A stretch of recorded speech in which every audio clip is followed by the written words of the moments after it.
Bismillahirrahmanirrahim. Assalamualaikum warahmatullahi taala wabarakatuh dan salam sejahtera. Alhamdulillah, pertamanya kita merapatkan setinggi syukur kita kehadrat Allah SWT di atas limpah kurnia nikmat yang telah berikan kepada kita, baik dari sudut kesihatan tubuh badan, kelapangan masa dan juga rezeki yang luas. Pada hari ini kita dapat bersiaran dalam satu program YB kita, Kedah Sejahtera, yang insya-Allah akan menampilkan ahli-ahli panel jemputan dari kalangan ahli-ahli Dewan Undangan Negeri, wakil rakyat Negeri Kedah, bagi membicarakan, bagi mengulas, bagi mengupas beberapa perkara, beberapa isu untuk pengetahuan dan juga manfaat bagi rakyat Negeri Kedah. Dan pada hari ini insya-Allah kita bersama dengan tidak asing lagi, semua orang mengenali beliau dan sekarang ni memegang jawatan sebagai pengurusi kelab penyokong kerajaan Negeri Kedah ataupun lebih dikenali sebagai pengurusi backbencher, yang juga merupakan ahli Dewan Undangan Negeri N23 N20 Sungai Limau, Yang Berhormat Fadil Ustaz Azam bin Abdul Samad. Assalamualaikum Ustaz, apa khabar Ustaz? Waalaikumsalam warahmatullahi wabarakatuh. Sihat, Alhamdulillah. Alhamdulillah, tiap hari sihat ni. Tiap hari sihat, alhamdulillah. Makan lalu Ustaz. Alhamdulillah. Orang jaga. Orang jaga. Tu pokok orang jaga Ustaz. Kalau ramai jaga, insya-Allah.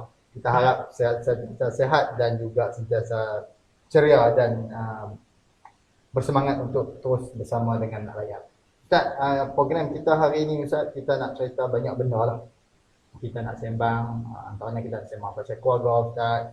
Kita nak sembang pasal apa yang Ustaz buat untuk rakyat di dalam dun Sungai Limau, dan apa yang kerajaan negeri buat untuk masyarakat umumnya di seluruh Kedah, dan beberapa perkara yang kita nak minta Ustaz menjawab persoalan-persoalan yang dibangkitkan oleh pihak sebelah sana, khususnya cubaan untuk menafikan apa yang kerajaan negeri Kedah buat untuk rakyat. Pertamanya Ustaz, kita nak minta sedikit daripada Ustaz untuk menceritakan kepada kita asal usul Ustaz, daripada mana, kemudian ahli keluarga Ustaz, isteri dan anak-anak, dan juga kalau boleh Ustaz selitkan juga bersama dengan kita pendidikan Ustaz, daripada rendah, menengah dan tahap tertinggi lah. Ustaz, insya-Allah. Baik, bismillahirrahmanirrahim. Assalamualaikum warahmatullahi taala wabarakatuh. Alhamdulillah, wassalatu wassalamu ala Rasulillah wa ala alihi wa sahbihi man wala. Terima kasih pada tuan moderator, pada Ustaz Hanifi Jamaluddin, dan terima kasih kerana jemput Ustaz untuk sama-sama dalam slot ini yang bernama web kita ini. Ustaz sebenarnya berasal dilahirkan di Kampung Gelam 2, kita Bukit Besar, dan membesar di Pondok Bukit Besar, Pondok Pak Man, Pondok Nahdah. Mak Ustaz berasal daripada Kampung Gelam. Ayah Ustaz pada waktu itu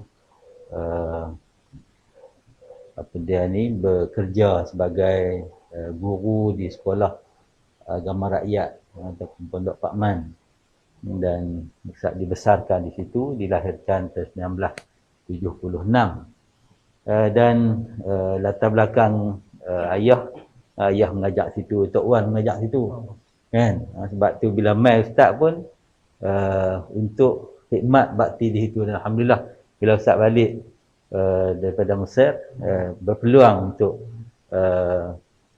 mengajar di Sekolah Menengah Agama Nahdah. Kami ada 9 beradik. Ustaz anak sulung. Laki 2 orang, hak lain semua perempuan. Dan dengan keberkatan, walaupun ayah kerja sebagai guru agama itu, Elon masa Ustaz pernah tulis masa tingkatan 1 tu buat folio tentang keluarga. Jadi Ustaz tanya ayah, gaji berapa? 360 zaman tu, tu tahun 88, 88, mak suri rumah kan, nak kena sara 9 orang anak. Kali dengan mak 10. Alhamdulillah, dengan keberkatan rezeki, mungkin macam-macam lah yang kita tak nampak kan. Sehingga kami adik-beradik alhamdulillah boleh belajar sampai ke Mesir, ada yang di IPT tempatan dan sebagainya lah, alhamdulillah. Jadi dan masa ayah Ustaz tak ada pun, masa tu Ustaz tak kahwin lagi. Ayah meninggal tahun 2004, Ustaz kahwin 2005. Jadi tanggungjawab besar lah pada waktu itu untuk membantu mengambil alih tugas daripada keadaan tersebut untuk nyara beberapa orang lagi adik-adik yang masih bersekolah. Dan dari sudut keluarga Ustaz sendiri, seorang isteri dan 6 orang anak. Isteri juga seorang pendidik macam? Ya, isteri juga mengajar di sekolah kebangsaan Sungai Limau. Anak pun kecil-kecil lagi pasal start kahwin lambat kan. Jadi anak yang sulung baru umur 15, yang bongsu setakat lah. Tapi rasanya bongsu lah sebab dah pun darjah 1. 6 orang anak Ustaz. Dan didikan belajar peringkat dulu taski, taski dalam pondok, kemudian sambung sekolah kebangsaan di sekolah kebangsaan Bukit Besar, jalan kaki je lah. Habis darjah 6 sambung Nahdah pun jalan kaki. Jadi Ustaz membesar di kawasan sekolah tu, sehinggalah lepas habis tingkatan 6 rendah nak pergi ke Mesir pada tahun tu, tak boleh pergi sebab berlaku sijil tu dikaji semula oleh pihak Azhar. Ustaz sambung di Sekolah Menengah Kebangsaan Agama Kedah setahun untuk ambil STPM, dan alhamdulillah lepas ambil periksa dapat kesan kata Mesir terima balik. Jadi Ustaz pergi ke Azhar tanpa tunggu utusan STPM, jadi sambung ke Azhar dengan sijil Pak Senawi yang Nahdah pada 4/1/1996. Jadi Ustaz ke Mesir tahun 96 dan habis kalau ikutnya sepatutnya boleh habis 99. Tapi bila Ustaz balik, bila sampai di Malaysia ada satu pelajaran lagi kena ulang. Jadi Ustaz pergi semula tahun 2000. Bila pergi semula 2000 ambil satu pelajaran saja. Bila habis periksa, rasa nak mengaji tu tinggi lagi. Pergi ke Syria. Kan? Pergi ke Syria. Jadi Ustaz Hanifi pun kita nak tanya tu, kita pernah nampak kan? Satu gambar masa di Syria tu. Jadi kita nak tahu Ustaz di Syria tu Ustaz mengaji kat mana. Jadi Ustaz pergi Syria tu, dia mengaji di masjid-masjid Syekh lah. Sebab tempoh tak panjang. Sebab Ustaz pergi hanya untuk 8 bulan. Kerana memang niat tu nak sambung. Sebab masa Ustaz pergi semula ke Mesir tahun 2000 tu untuk ambil periksa, ambil tiket pergi balik dah. Dah kita tak ada plan kan. Jadi pergi Syria nampak ada ruang nak mengaji, duk cadang 2 tahun di Syria, duk pakat dengan kawan-kawan. Lepas tu 2 tahun nak pergi India. Ustaz sampai ke hasrat tu kepada ayah, ayah kata balik dululah. Sebab tiket dah beli dah. Jadi bila Ustaz balik tahun bulan 4 2001 tu, kira teruslah. Lepas tu dapat peluang mengajar di Nahdah Bukit Besar, sehinggalah Ustaz diminta oleh parti untuk tanding dalam pilihan raya kecil bulan 95 2013. Jadi itulah nasabah sedikit. Maksudnya Ustaz meneruskan tradisi keluarga lah daripada ayah seorang pendidik, Ustaz menyambung. Ya. Dan adik-beradik sekarang ni semua jadi cikgu ke ataupun sebahagian jadi pendidik ke? Setakatlah ni daripada adik-beradik Ustaz tu, 9 beradik tu? Daripada 9 beradik yang menjadi guru, termasuk tak tahu Ustaz lah kan, ada 4 orang di kalangan kami. Separuh lah. Ya. Masuk kalangan Ustaz 5 lah. Ya, 5 lah. Separuh lah tu. Hal lain tu ada yang baru habis mengaji, yang masih lagi tunggu kerja, dan ada yang mencuburi kerjaan bidang lain lah. Ustaz, daripada pendidikan, orang yang berinteraksi dengan pelajar, daripada zaman ayah, mungkin Ustaz ada pengalaman ayah mengajar, kemudian Ustaz menyambung usul gadut perjalanan si ayah ni tiba-tiba diminta oleh parti untuk bertanding dalam pilihan raya, dan pilihan raya yang Ustaz bertanding ni bukan pilihan raya umum, dia pilihan raya kecil selepas pemergian marhum Syah Izan Abdul Razak. Saya rasa pilihan raya yang pertama kali kot selepas PRU 2013. Ya. Okey, nah, Ya, yang ya. pertama. Dan mungkin di sana ada suatu, orang kata apa, kejutan budaya. Apakah berlaku kejutan budaya tu daripada pendidikan terjun ke bidang politik, ataupun memang Ustaz memang dah dibesarkan pendidikan bersama dengan politik? Baik. Pertamanya Ustaz di sekolah jawatan terakhir pelengkanan kurikulum. Dan pada waktu tu kira dari sudut pertengahan kerjaya, kan, bila jadi pelengkanan kurikulum, dan Ustaz terlibat dengan STAM sejak masuk mengajar di Nahdah tahun 2001 2002. Ustaz jadi pemeriksa kertas STAM, dan jawatan terakhir dengan STAM ni ketua pemeriksa kebangsaan untuk mata pelajaran hadis dan mustalah, dan jadi panel sebagainya. Jadi bila benda tu kita seronok, kita enjoy, pasal kita boleh bertemu dengan kawan-kawan, duk buat soalan, kita dapat ilmu, kan, sebab hadis kan. Jadi suatu suasana yang memang kita seronok lah untuk berbakti pada sekolah. Bila kita terlibat ni, pengalaman kita banyak, kenalan kita ramai, dan bila tahun 2013 itu sebenarnya dah hujung dah tu, memang pelajar nak ambil periksa dah tentu. Sebab masa hari Ustaz diminta untuk letak jawatan tu, sehari sebelum pelajar-pelajar ambil periksa hadis dan mustalah. Periksa percubaan ke periksa betul? Periksa betul. Periksa betul. Bulan 10 pada waktu tu. Jadi memang dia perasaan tu macam-macam lah dia bermain di pemikiran pada waktu tu. Dan bila parti pilih untuk menjadi calon, dan apa dia ni, kena berhenti lah, kan, daripada perkhidmatan sebagai seorang guru.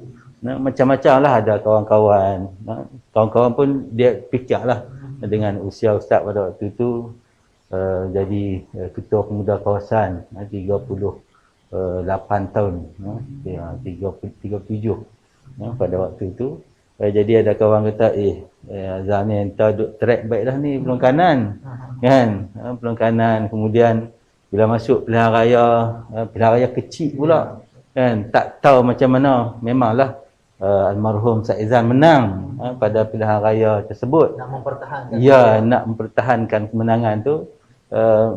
Memang kita pun tak tahu di saat pada tu kerajaan Kedah kita baru kalah. 2013, kan, 2013 lepas pilihan raya. Jadi macam-macam lah pandangan kawan-kawan. Tapi pimpinan pun kita yakin ada pandangan, nasihat, semangat, motivasi, dan kita terimalah arahan yang telah pun diberikan oleh pimpinan, kerana keyakinan untuk kita di samping keyakinan pada rezeki daripada Allah, kan, untuk kita sama-sama mengorak langkah dalam pertahankan kemenangan di Dun Sungai Limau. Jadi memanglah ia suatu yang tak dapatlah nak bayang pada waktu tu, kan, bila dipilih dalam untuk mewakili PAS dalam pilihan raya kecil tersebut. Sebab dari sudut penglibatan Ustaz, walaupun terlibat dengan parti secara khusus ini, lepas balik Mesir tu memang terlibat, tapi di peringkat dalaman. Jadi JK Pemuda, jadi penolong seksa PAS kawasan, jadi penolong seksa kerja PAS kawasan, terlibat dengan NPD, tapi semua di peringkat jentera.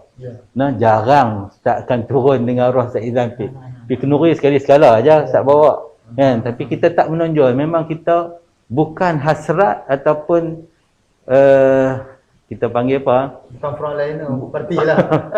bukan untuk duduk di tapak tu. Kan? Jadi kita sebagai backup. Sebab kita kerja dengan Kementerian Pendidikan.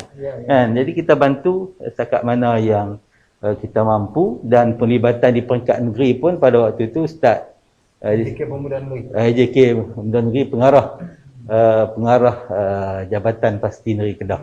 Kan? Pengarah Jabatan Pasti sejak daripada 2007. Kan? Jadi itulah maksudnya pelibatan kita tu banyak untuk membantu jentera di peringkat dalaman.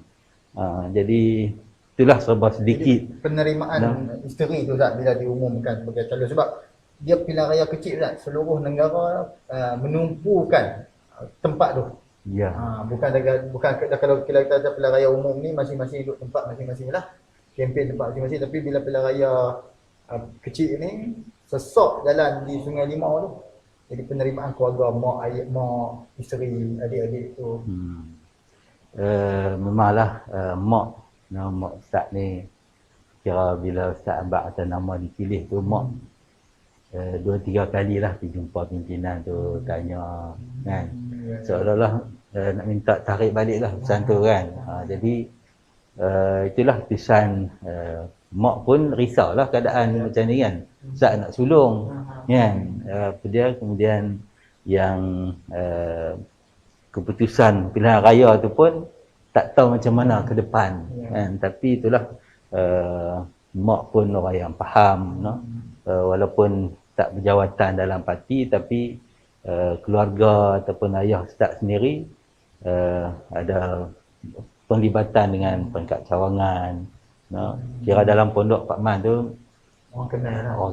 PAH tu kira memang inilah sebab PAH diasaskan di situ kan. Jadi itulah akhirnya terima, dan isteri pun dah keputusan tu dah dibuat kan. Ustaz pun bila suami, bila kita akur dengan keputusan parti, Ustaz pun bincang dengan isteri, maklum, insya-Allah lah ada kebaikan kepada apa yang diarahkan oleh pimpinan ini. Jadi isteri pun itulah dia terima, dan Ustaz pun masa sebelum kahwin, maknanya pelibatan kita dengan parti ni dah lama kan. Jadi Ustaz pun habaq sebelum nak kahwin tu kan, jawatan dalam parti macam ni, kita ni macam ni. Jadi isteri pun tahu pelibatan kita dengan aktiviti yang kita duk buat tiap malam keluar dan sebagainya. Jadi dia pun dah biasa. Itu dia persokongan, insya-Allah. Ustaz mengambil dun Sungai Limau, yang mana bulan ni Ustaz, kita sebelum melanjutkan perbincangan kita, boleh kok kita sedekahkan surat Fatihah kepada almarhum Datuk Seri Tan Sri Ustaz Izan 26 September. 26 September belum kita 8 tahun. 8 tahun. Fatihah. Alhamdulillah, masyaallah. Alhamdulillah. Ya, na'udzu billahi min siratal ladzina an'amta 'alaihim.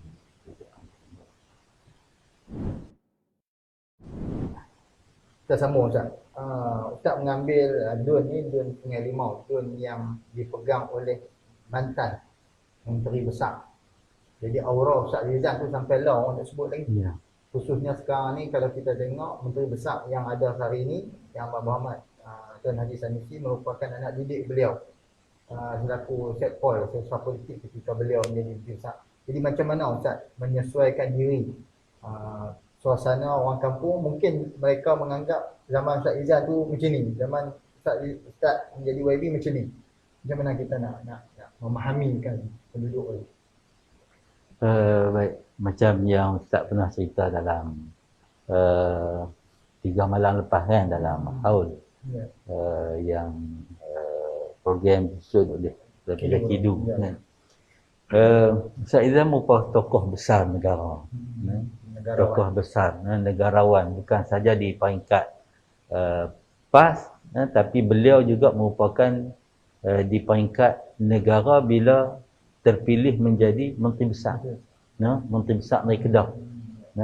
Satu ataupun dominasi Menteri Besar UMNO Kedah itu terhenti apabila almarhum menjadi Menteri Besar tahun 2008. Jadi memang ia merupakan suatu nama yang besar. Dan sudah pasti beliau menjadi wakil rakyat di Sungai Limau sejak 1995. Dan almarhum Ustaz Izan juga, kalau di Sungai Limau tu memang orang kenal lah keluarga almarhum Ustaz ni, kan, dengan ayah beliau Tok Imam ulama, Tok Imam Razak, kan, boleh kata semua masyarakat dihormati.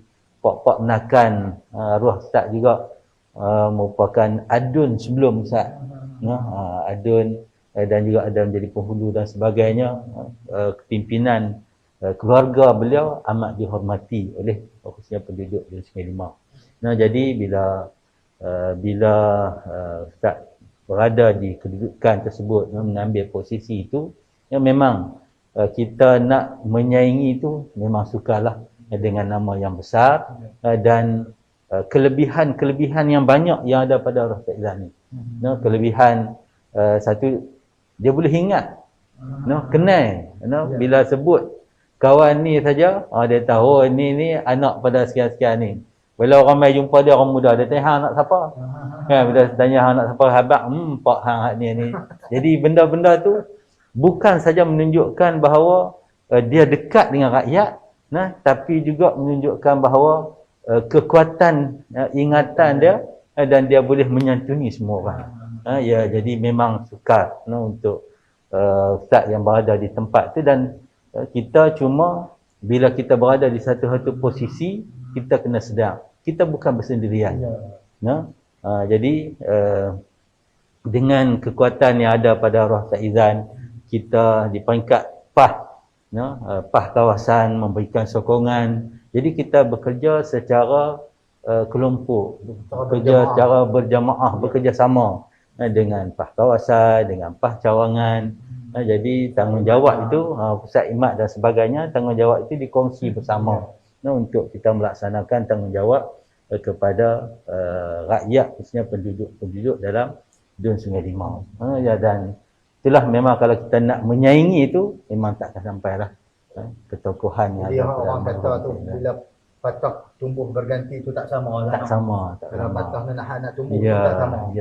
Tapi insya-Allah kita cuba buat sebaik mungkin. Ya, insya-Allah. Bila kita bekerja secara berjemaah ini, insya-Allah perkara itu dapat untuk kita menyelesaikan isu-isu yang berlaku di pangkat setempat. Kita meneruskan apa yang baik oleh almarhum. Memang banyak perkara yang almarhum buatlah.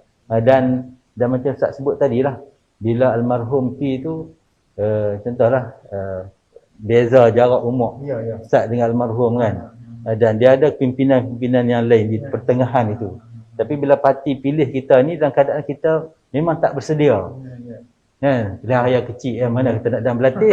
Kalau pilihan raya umum berkata nanti pilihan raya ni kita ada 3 orang tokoh ni, jadi 3 calon-calon senarai, 3 orang ni lah yang kita latih, kita turun, sempatlah signifikan.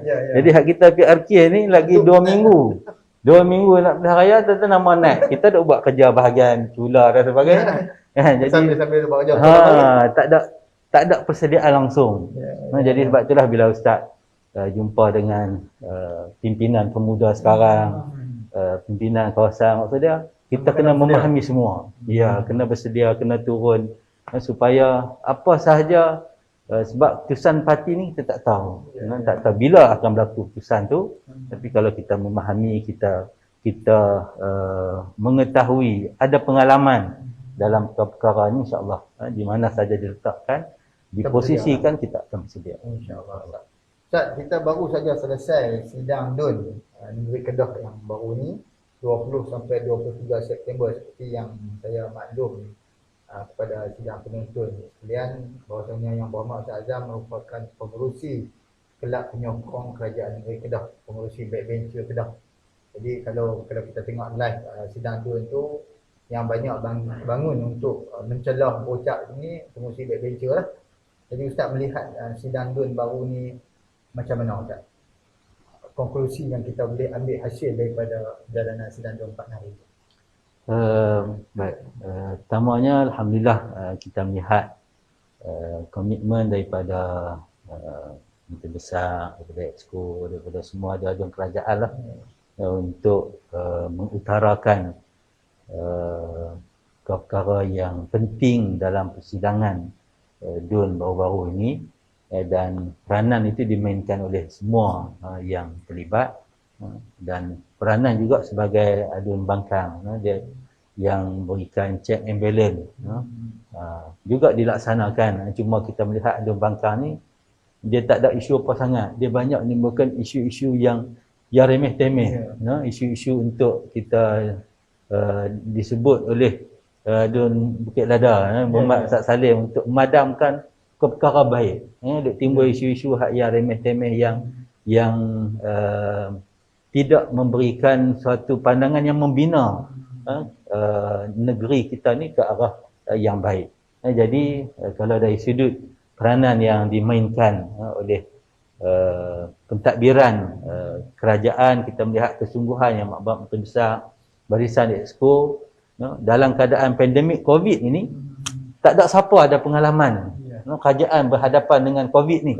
Tapi setahun ataupun setahun 6 bulan yang telah dilalui ini, kita melihat mereka dapat membawa hala tuju yang baik kepada pentadbiran dan juga pengurusan negeri, sehingga kan bukan sahaja gaji-gaji, allowance dapat dibayar, kan? Hutang pun boleh bayar. Kemudian tak perlu berhutang pula dengan pusat seperti mana kerajaan sebelum ni, kan? Jadi tu dari sudut mengurus keuangan. MB sebut kepada kita mengurus keuangan cara berjimat cermat, dan juga dia ada kita panggil bukan setakat berjimat cermat tapi membelanjakan apa yang perlu, Kemudian kita juga melihat bila pentadbiran kerajaan baik, keyakinan pelabur.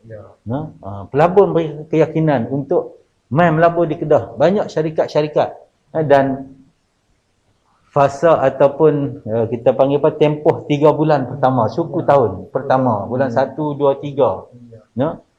Kerajaan negeri menerima pelaburan 43 bilion. Hampir 43 bilion diumumkan. Bukan kerajaan negeri umum, tapi agensi kerajaan persekutuan MIDA yang memang bertanggungjawab dalam bab pelaburan ni. Jadi duk tikai betul ke ada, kan? Sebab ada adun pemangkang yang mengatakan mana kenyataan daripada syarikat. Ya. Kan? Jadi depa buat pertemuan dengan PM walaupun secara maya sebagainya. Jadi perkara itu diakui oleh agensi yang menguruskan pelaburan. Di Kedah tak pernah ada pelaburan tu, baru suku tahun. Kita yakin akan ada lagi pengumuman selepas daripada ni. Keyakinan pelabur ini menunjukkan bahawa keyakinan mereka kepada pengurusan kepimpinan negeri, pengurusan yang baik di samping KCS, pegawai-pegawai takbir negeri yang berikan support yang kuat kepada kerajaan, khususnya dalam melaksanakan agenda arahan-arahan daripada kepimpinan negeri. Jadi sebab itulah bila kita melihat yang merupakan sesuatu yang baik, dan dalam tempoh cabaran COVID ini, kerajaan negeri dapat takbir cara ni, kalau tak ada COVID, insya-Allah kita yakin banyak lagi manfaat ni, hasil-hasil yang dapat kita tunjukkan kepada rakyat untuk mensejahterakan negeri, mensejahterakan rakyat dan membangunkan negeri Kedah ni. Dari sudut pelaburan tu sikit mungkin Syah boleh ulas. Titah tuanku, bagaimana tuanku menzahirkan rasa gembira. Ya.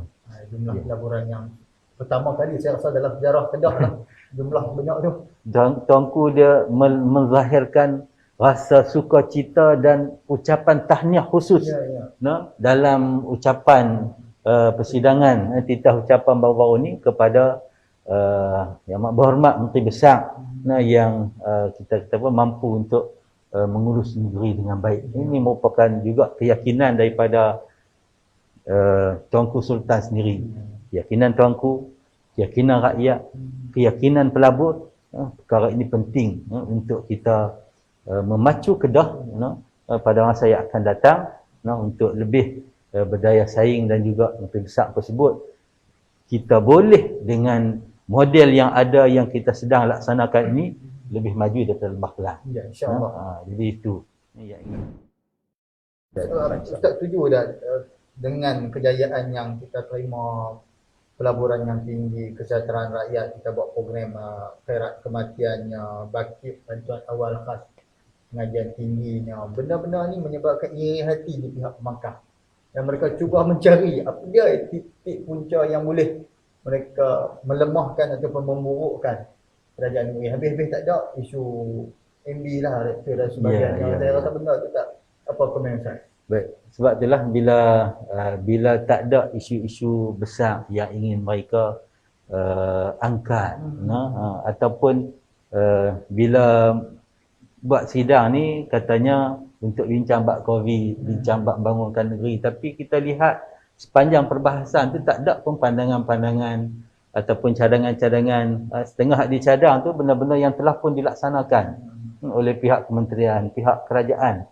Jadi memanglah masyarakat ataupun musuh-musuh politik ini dia sentiasa berusaha untuk menjatuhkan, memadamkan apa sahaja kejayaan yang dicapai oleh kerajaan negeri, supaya bila orang pakat nak sembang benda buruk, orang akan tenggelam benda-benda yang baik, sedangkan benda yang baik tu lebih banyak. Jadi kita harap mereka jangan jadi macam lalat lah kan. Ada banyak benda-benda hak baik, makanan yang sedap ada, tapi pergi cari benda-benda yang busuk dan kotor. Jadi kita nak supaya apa yang dilaksanakan oleh pihak kerajaan pada hari ini, kita pun nak rakyat sedang kesungguhan kerajaan hari ini meneruskan pentadbiran dalam tempoh setahun ini telah pun menunjukkan kemampuan untuk mengurus dan mentadbir negeri dengan baik, malah mampu untuk membawa perubahan ataupun program-program baru dalam memberikan bantuan kepada rakyat. Kalau tadi kita sebut antaranya bantuan beras sejahtera, sebelum ni tak ada. Kerajaan baru ni ada, dan dengan COVID ini bantuan itu bukan sahaja di pangkat wakil rakyat. Kita ada diberikan bajet 1 dun 100 sebulan. Tempoh COVID waktu ni dinaikkan kepada 150. Jadi dengan bantuan ini kita boleh tahu mereka yang terkesan untuk kita berikan bantuan, turun kampung-kampung. Ditambah pula kerajaan negeri nak cepat dalam menyelesaikan isu bantuan ni, menubuhkan PKOB, Pusat Kawalan Operasi Bencana, di pangkat daerah-daerah, dan mempermudahkan rakyat untuk menerima. Terkesan maklum pada JPKK, maklum pada penghulu, penghulu maklum pada PKOB, insya-Allah esok ataupun lusa sampailah barangan. Tak payah ambil, dia boleh hantar. Begitu kerajaan nak membantu rakyat. Dan dalam sidang DUN juga sebanyak ucapan titah Tuanku Sultan 32.4 juta bantuan kerajaan sepanjang tempoh COVID ini telah pun dikeluarkan kewangan yang dibelanjakan oleh kerajaan untuk berikan bantuan kepada rakyat. Jadi kita nampak kerajaan begitu prihatin, di samping berusaha untuk membangunkan negeri, memikirkan kaedah-kaedah yang macam mana mereka yang terkesan COVID juga tidak lupakan, bahkan segera dibantu dalam tempoh hak yang PKP, PKPD, PPN pula. semua tu disantuni oleh kerajaan, sehingga kan kita yakin rakyat Kedah ni hak mana terkesan, insya-Allah bantuan kerajaan dah pun pernah masuk dalam rumah mereka. Jadi selaras dengan tema kerajaan lah, Kedah Sejahtera Nikmat. Itulah. Kita harapkan kebajikan ini berterusan dan dapat dirasai oleh segenap pelosok rakyat Kedah lah. Ustaz, dalam ucapan titah tuanku pada sidang DUN baru ni, tuanku menzahirkan duka cita lah di atas tragedi kepala ayam yang berlaku di Yan. Bukan DUN Ustaz kot. Dia DUN sebelah. DUN Gok Cempedak dan DUN Gurun. Tuanku menzahirkan rasa duka cita lah. Cumanya kita menjadi hairan dan pelik ni, Ustaz, bila ada yang duk kata punca pelayak ni balok. Padahal tuanku sebut taburan hujan yang berlebihan tinggi. Tak sedaras taburan tu lebih lah. Tiba-tiba duk sebut pasal balok, kita pun heran juga. tinggalkan ada adun, kita menegur seorang adun pembangkang. Bila dia menulis di Facebook, dia tak padam sampai hari itulah. Hari ni tak tahu, saya tak tahu dia padam ke tidak. Saya harap dia segera padam lah. Punca balau. Macam mana Ustaz? Kita nak jawab telefon ni. Baik, dalam sidang Dun baru ni pun Ustaz sentuh tentang tragedi ni. Kerana Ustaz juga terlibat secara langsung. Sebab bila tragedi ni berlaku, malam tu lagi yang mak rosak turun. MB turun lagi bila kejadian berlaku pukul 5.30 petang. Jadi ada kematian pukul 6.30 dah jumpa dah satu mayat. Kemudian dilaporkan ada 5 orang hilang dan sebagainya. Jadi malam tu MB turun. Bila MB turun, kami dimaklumkan dan kita pun pergi sekali lah. Termasuk pimpinan PAS kawasan Fadil Sadah Haji Ahmad. Jadi bila kami duduk dengan MB tu, kita ambil dengar maklumat daripada ni pegawai-pegawai yang terlibat dan sebagainya, betapa besarnya bencana yang berlaku pada hari tersebut akibat daripada taburan hujan yang tinggi. Hujan tu dilaporkan dia turun dalam tempoh 8 jam tu menyamai sebulan setengah. Allah. Hujan sebulan setengah tapi turun dalam tempoh 8 jam di kawasan gunung. Menyebabkan ayak limpahan ayak daripada atas dan runtuhan tepi-tepi Gunung Jerai tu yang menyebabkan banjir lumpur di kawasan yang terlibat masuk Gunung Gurun. Ada sebahagian kecil di Gurun, Tanjung Dawai, di Tupah dan juga yang besarnya di Gua Tempedak di Yan di kaki Gunung Jerai. Jadi perkara itu berlaku bila MB ambil respon segera. Malam tu juga MB mengarahkan agensi-agensi kerajaan untuk bantu PBT hak yang di Negeri Kedah ni untuk bantu majlis daerah Yan dan sebagainya. Dan di peringkat parti, sahabat-sahabat kita di luar duduk telefon daripada Selangor, daripada negeri-negeri lain, Johor, Kelantan, Terengganu, semua telefon kata ni kami nak main bantu ni. Maka PAS kawasan ambil keputusan, kita pun nak kena buka bilik operasi untuk menyelaras bantuan-bantuan yang akan tiba. Sebab di peringkat agensi kerajaan negeri, dia menyelaras PBT, menyelaras jentera-jentera berat. Jadi kita di peringkat parti ni bila ada orang nak main turun, kita tengok bencana pun besar, kita buatlah markah operasi kita di Dewan. Kita sewa Dewan. Itu yang jadi isu kata pasal pembangunan masjid kita sewa, kita mohon sebab kita tengok keadaan tu, kita nak sewa bangunan hak yang di peringkat PBT, dia ada Dewan Serbaguna tapi buat PPD. Jadi kita perlu Dewan besar sebagainya.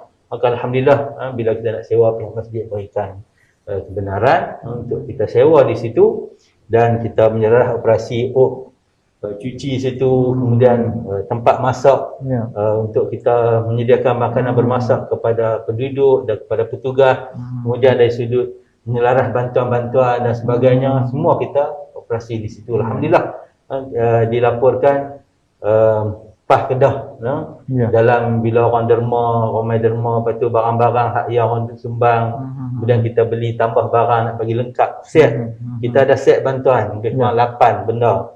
Ada apa dia ni, dapur gasnya, tong gasnya, periuk elektriknya, kemudian tikar getahnya, bantai, toto dan sebagainya. Lebih kurang keseluruhan yang kita bagi tu setiap mangsa lah kepada setiap yang terlibat lebih kurang 1,600 lebih orang mangsa yang dia kena report polis sebagainya.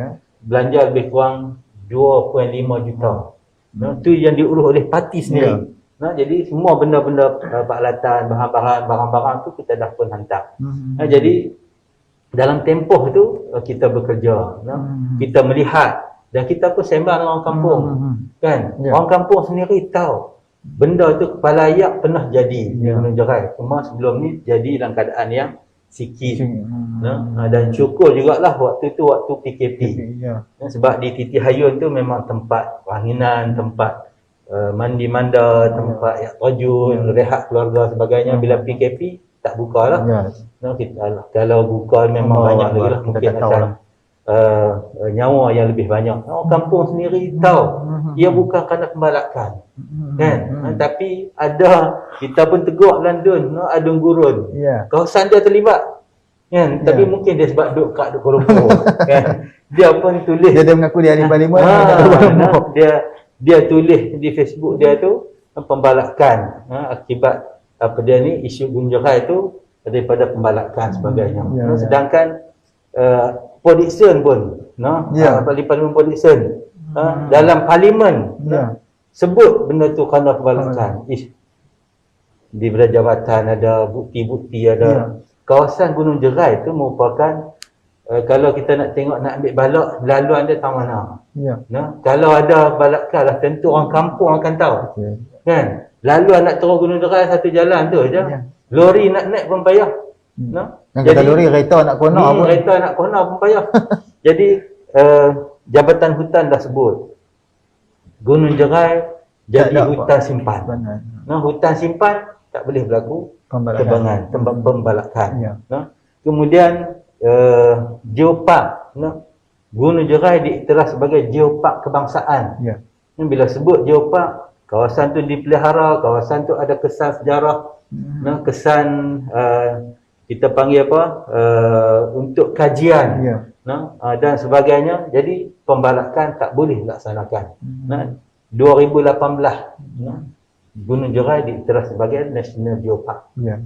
Jadi bukti-bukti yang ada, orang tempatan pun tahu, kajian-kajian ataupun pewartaan di peringkat jabatan-jabatan pun tahu keadaan Gunung Jerai itu. Tiba-tiba pembangkang Duk sebut balak juga. Duk sebut pembalakan juga, sedangkan benda-benda tu benda yang tidak berlaku, malahan ia adalah fitnah yang sengaja, bukan mereka tak tahu. Mereka tahu tapi sengaja ulang-ulang benda-benda yang tak betul supaya orang percaya. Kita yakin orang Kedah tak percaya. Tapi persepsi ni kita bimbang dia dipercayai oleh orang-orang luar.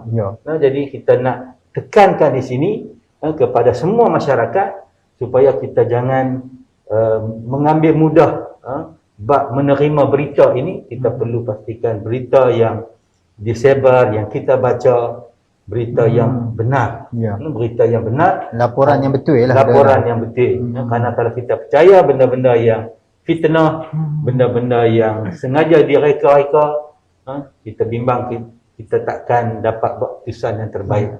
Bahkan kita akan tertipu dengan mereka yang suka menipu dan suka memfitnah. Dan kita pun heran, mereka ni pimpinan. Bertaraf pimpinan. Apakah mereka ni nak mengajak rakyat benda fitnah? Itu. Mungkin benda ni dah jadi dah daging dalam mainan politik. Kita harap rakyat boleh memahamilah dengan penjelasan, penerangan oleh pihak kerajaan, bukan dekat kerajaan, jabatan sendiri, agensi-agensi yang bertungku lumus dalam tragedi ini, menyebut ianya bukan punca daripada pembalakan. Jadi dia balak ni memang turun, dia sekali bila berlaku runtuhan. Bila ayak banyak di atas gunung tu berlaku runtuhan, sekali dengan balak-balak turun. Balak memang ada. Kan? Cuma bukan pembalakan. Jadi bila turun sekali dengan balak, kita boleh tengok balak tu turun sekali dengan akak-akak sekali. Pokok-pokok balak tu. Bukan kerana dipotong, bukan kerana aktiviti penggondolan dah. Jadi balak ada di Gunung Jerai, tapi dia kawasan hutan simpan. Bila berlaku bencana, dia turun sekali dengan runtuhan. Jadi kita tengok macam Ustaz sebut tadi, bila sahabat-sahabat daripada luar, baik daripada parti, baik daripada kerajaan yang nak turun bantu. Dan di antara yang banyak nurun ni NGO-NGO dan disebut dalam sidang DUN baru ni Jabatan Aman. Jadi Ustaz melihat bagaimana Jabatan Aman ni dalam melaksanakan khidmat mereka, khususnya pada tragedi Kepala-Ayak ni. Baik, alhamdulillah, pertamanya Ustaz lebih dahulu rakyat ucapan terima kasihlah dan tahniah kepada semua yang bantu, pihak peringkat parti, pihak peringkat NGO, para dermawan yang turun setiap hari sejak daripada 19 hari bulan bila tragedi ini berlaku 18. Malam tu tersebar berita dan 19 tu bakal turun. Dan yang memang paling kita nampak aktiviti gerak kerja yang tersusun daripada sahabat-sahabat Jabatan Aman. Sahabat Jabatan Aman ni entiti di bawah Dewan Pemuda PAH. Mereka ni dilatih, terlatih, bahkan terlibat dalam banyak dia ni bantuan-bantuan pada masa-masa bencana banjirnya, ributnya. Itu pernah ribut di Bukit Besar. Kawasan Ustaz tahun 2018. Ada 58 buah rumah. Jabatan Amal setiap hari mai tu pergi tolong pembaik rumah dengan percuma. Depa tahu apa depa nak buat. Depa tahu apa depa nak buat. Bahkan mereka ada ramai pakar-pakar. Ada tukangnya situ, ada yang dia ni medik pun ada, doktor pun ada Jabatan Amal ni, ada lawyer. Jangan tuan-tuan kita anggap Jabatan Amal ni budak-budak kampung besar tak.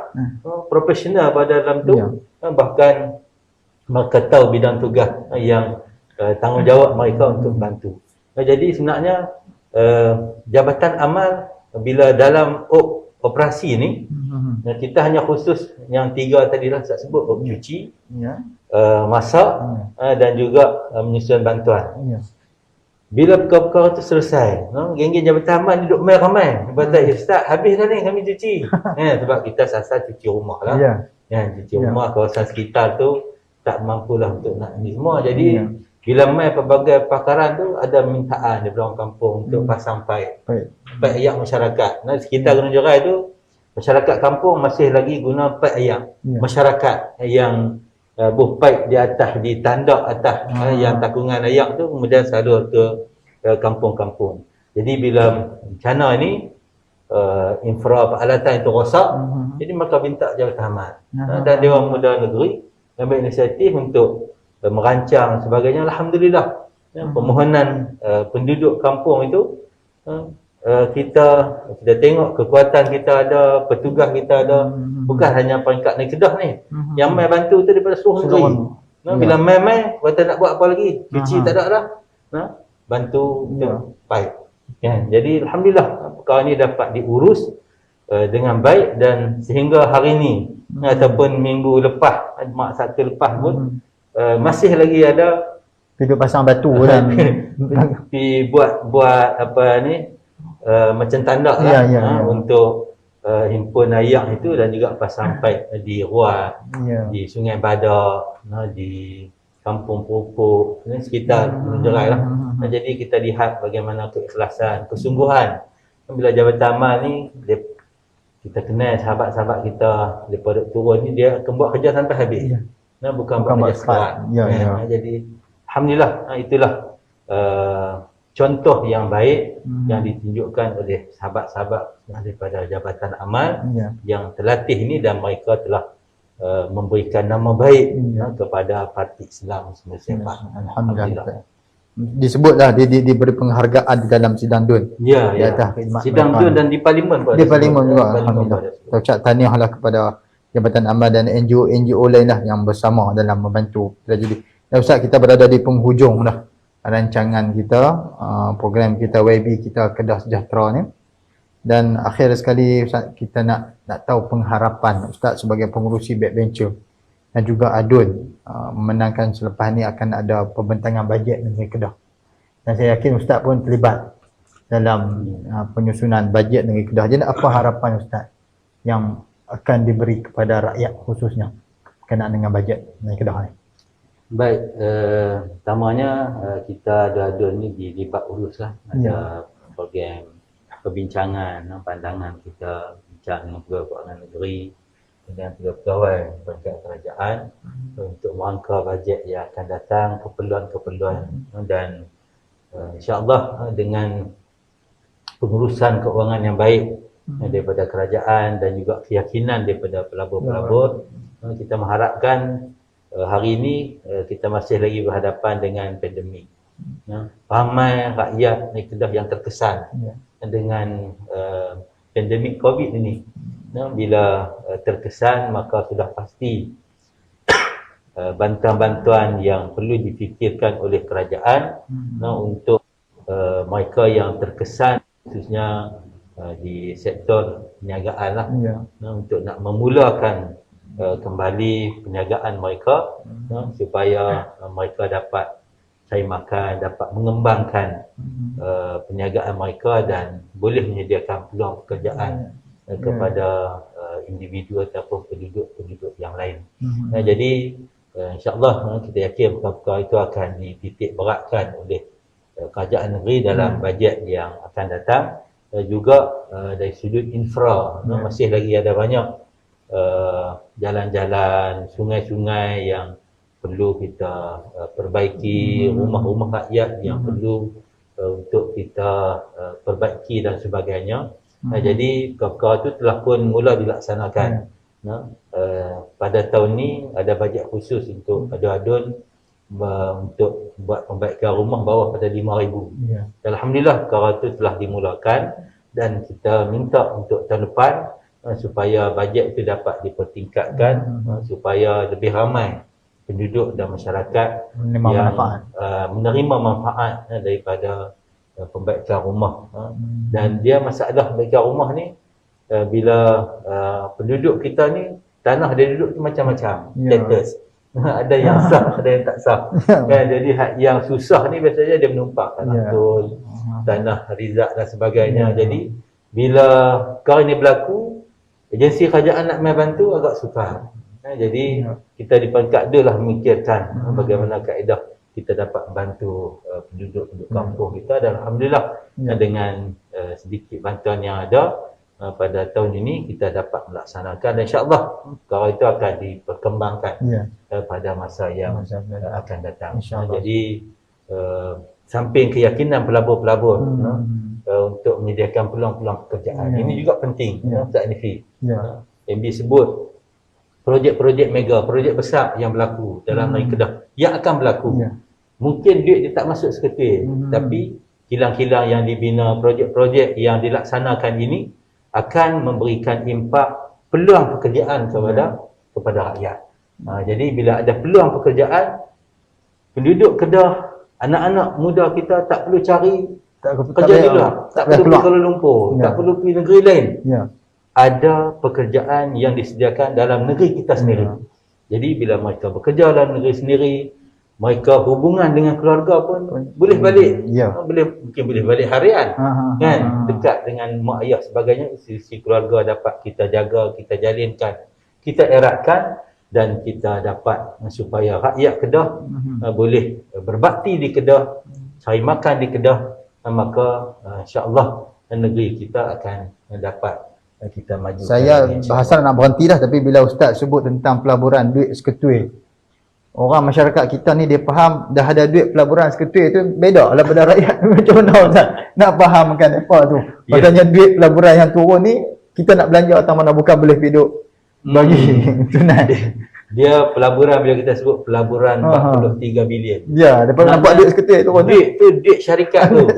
Dia nak mai buat projek di Kedah, projek infra dia. Bina kilang dia. Dia nak modal dia, nak beli misi-misi dan sebagainya. Bukan dia bagi seketul pada negeri. Negeri manfaat daripada projek-projek yang besar tu, apa negeri akan dapat? Pertama, cukai tanah. Negeri akan dapat cukai tanah. Kemudian negeri dapat apa? Peluang pekerjaan yang mampu disediakan untuk rakyat negeri. Negeri tak dapat juga. Rakyat yang akan dapat manfaat. Gaji apa semua dapat yang dapat. Gaji rakyat. Kemudian negeri juga akan dapat manfaat bila ada kilang, akan tumbuh perumahan. Bila ada perumahan ni, rakyat ada rumah, cukai daripada tanah-tanah perumahan. Kemudian bila ada penduduk yang besar, penduduk lain boleh tumpang niaga, buka warung, buka kedai, buka kedai runcit, niaga apa-apa, buka pekanak sebagainya. Jadi itulah kitaran ekonomi yang berlaku bila pelaburan tu masuk. Bukan kata semua duit tu negeri akan dapat banyak, tidak. Negeri akan dapat daripada hasil-hasil cukai dan juga pengeluaran daripada syarikat itu bila dia di pasar keluar. Negeri juga akan dapat cukai. Walaupun cukai kerajaan persekutuan dapat, tapi kerajaan persekutuan akan bagi kepada negeri untuk berapa persen. Jadi benda tu pun mengambil masa. Mengambil masa yang panjang. Bukan kata umum hari ni 43 bilion. Mana ada 43 bilion daripada tanya tu. Bukan macam tu, bukan senang semudah itu. Tapi benda tu perlu berlaku supaya kitaran ekonomi berlaku, kita dapat menjana peluang pekerjaan, menjana pendapatan rakyat, menyediakan kehidupan yang lebih baik. Baik. InsyaAllah kita mendoakan moga pelaburan ni bertambah selepas ni dengan widaknya langkah suka dilangkaui dan banyak SBEZ kan Ya, kereta pun SBEZ. ada dan Kedah Raba KRC. Kedah Raba City. Banyak maknanya banyak peluang pekerjaan. Ya. Paling Itulah besar KSP lah. paling besar KSP Ah, ya. Kita tak lupa Ya. KSP dengan SLAM. Ya, ya. Sidam yang buat kapal terbang tu. Di Ustaz kita dah macam saya ulang beritahu tadi kita di penghujung sebelum kita nak tutup siaran kita ataupun kita nak tangguh siaran kita, Ustaz nak minta Ustaz bagi nasihat sikit. Kedah Berasih berada di bawah vaksinasi. 30% yang belum divaksinasi sama ada belum berdaftar ataupun menolak vaksin. Minta Ustaz, tidak kita pakai duk PPM fasa 1 sampai ke sudah. Baik, Wah. maklumat yang terkini Ya. Ustaz Nifi, alhamdulillah kita dari sudut vaksin kita dah pun masuk ke 80% lebih. Alhamdulillah. Yang pertama, Sekurang-kurangnya 1 dos. jadi yang dos yang kedua dah pun lebih daripada 70.9 lagi ni. 70 dah. 70. 70. Jadi dari sudut jumlah rakyat itu kita nampak masih ada lagi ruang-ruang yang perlu untuk sama-sama kita berikan komitmen. Kerana dia akan menjadi penyakit yang akan berada di sekitar kita. Mungkin kita kata orang hak divaksin dia ada imuniti, akan mampu bina imuniti kelompok. Tapi orang hak tak divaksin, Ya.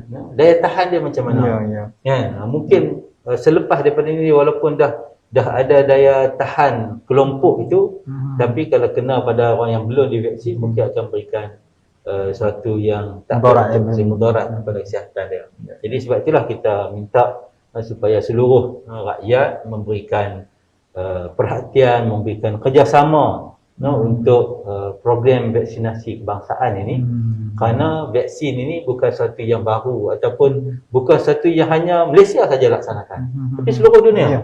Seluruh dunia menerima vaksin ini sebagai pencegah kepada COVID-19. Ya. Dan Majlis Fatwa Kebangsaan, Ya. Majlis Fatwa negara-negara lain, ulama-ulama seluruh dunia menerima. Ya. Jadi kerana keyakinan kita pada pandangan ulama-ulama, pandangan pakar-pakar perubatan ini, maka kita mengajak kepada seluruh rakyat untuk memberikan kerjasama, menyokong kempen vaksin ini untuk kita membina imuniti kelompok, membina kekebalan diri, kekuatan imuniti dalam diri anak-anak kita, keluarga kita semua, jiran tangga kita, insya-Allah.